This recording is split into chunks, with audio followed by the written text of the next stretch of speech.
welcome to Family Braham. My name is Rena.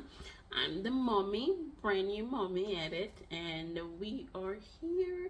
So in this channel, we talk about motherhood, love, fun, vlogging, and all little bits of life. And if you're interested in those type of content, please give us a thumbs up, like, and subscribe to our channel. Thank you. So as the title says, today we're going to talk about 5 things that is the 5 things that I didn't know about a C-section. Hey, boy, does it.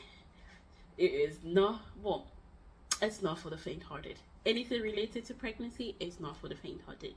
Anyway, so y'all know how C-section work. Anyway, they cut you open, you know, tear it up a bit and get all your layers and to get the baby out. That's the beauty and the quickest part. So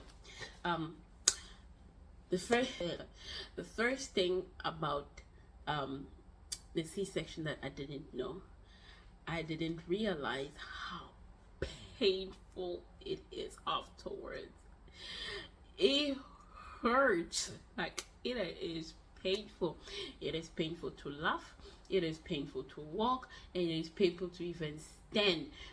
It's just painful because obviously your muscles and your tissues had to be cut, basically, you know, so all the movement that you're used to before just doesn't come along as easy as it was before.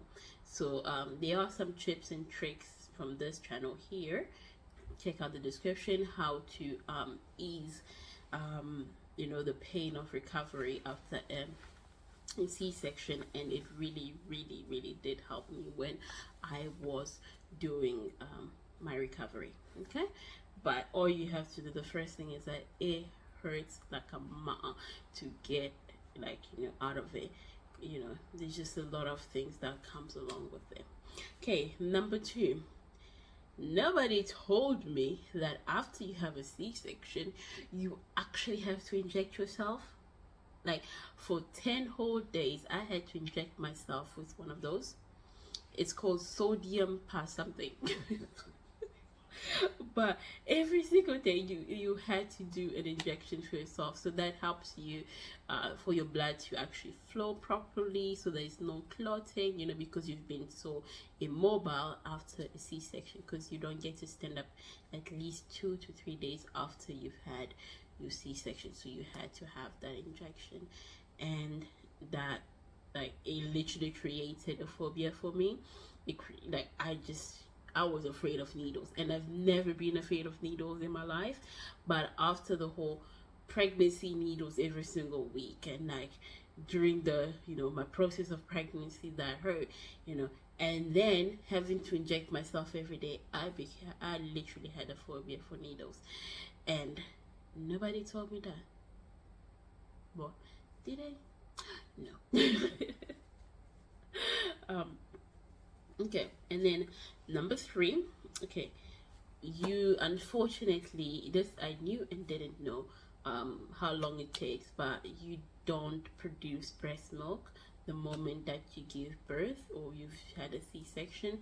It takes quite some time. For me, my first breast milk came at about a week or so after I gave, and it was literally just that much, nothing, and I really struggled you know, for my baby to latch on, because she's my big or huge, but she didn't know how to latch on.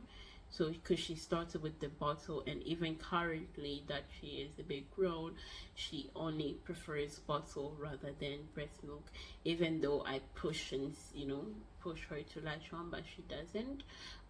But what I do, so is just pump a bit of breast milk here and there, but it doesn't come out, you know. And that brings me to my 4th thing that they don't tell you, is the guilt that you feel afterwards.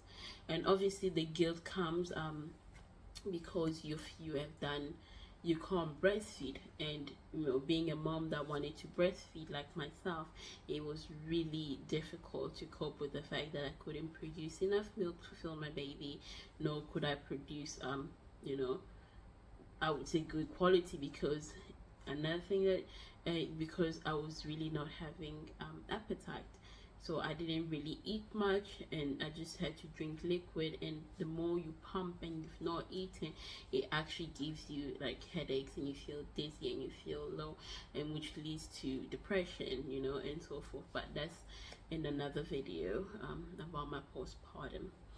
Anyway, and then lastly, the thing that they don't tell you is actually related to the scar. So if you were like me, you given birth when it was very hot outside, your skin falls in. So once the baby has come out and your skin has retracted, you actually have a little bit of, you know, mommy skin. We all have that. So when it falls over your wound, because your wound is literally directly underneath, it actually creates like a hurt. I don't say it hurts, but it's very irritating, because obviously you have the heat coming in, but then the skin there, and you still have to try and do all the, you know, normal everyday walking up and down, but there's skin there and there's a bit of humidity, and you have to make sure that it is dry. Because when I gave birth, we had the UK heat wave, and it was hot, and I was sweating. I was sweating. So the more you sweat, the more you had to be careful, because after 5 days here in the UK, when your wound is healed or closed up, they remove it so that you can, you know, just air it out. But how can I air it out when there is a skin folding on it? But anyway, that's a story for different type of story anyway, you know. But yeah, so with the thing that with the skin and your wound falling, what I know that had helped me in order to keep it dry and I keep it very sanitized was using this here. If not, if you don't have that, you can just use some salt water. So a little bit of water, whole heap of salt, and then in a little cotton wool, wipe it along. And this is a trick that my mother-in-law actually told me, and it really helped, you know, to heal up my wound and to clean and sanitize that area. Anyway, I know this is a very short video, but we say thank you guys for watching our channel, you know, even though it's only just me right now. Thank you for watching our videos, and we say, you know, like, share, and subscribe, and we'll see you whenever you decide to come back to our channel. Thank you guys, and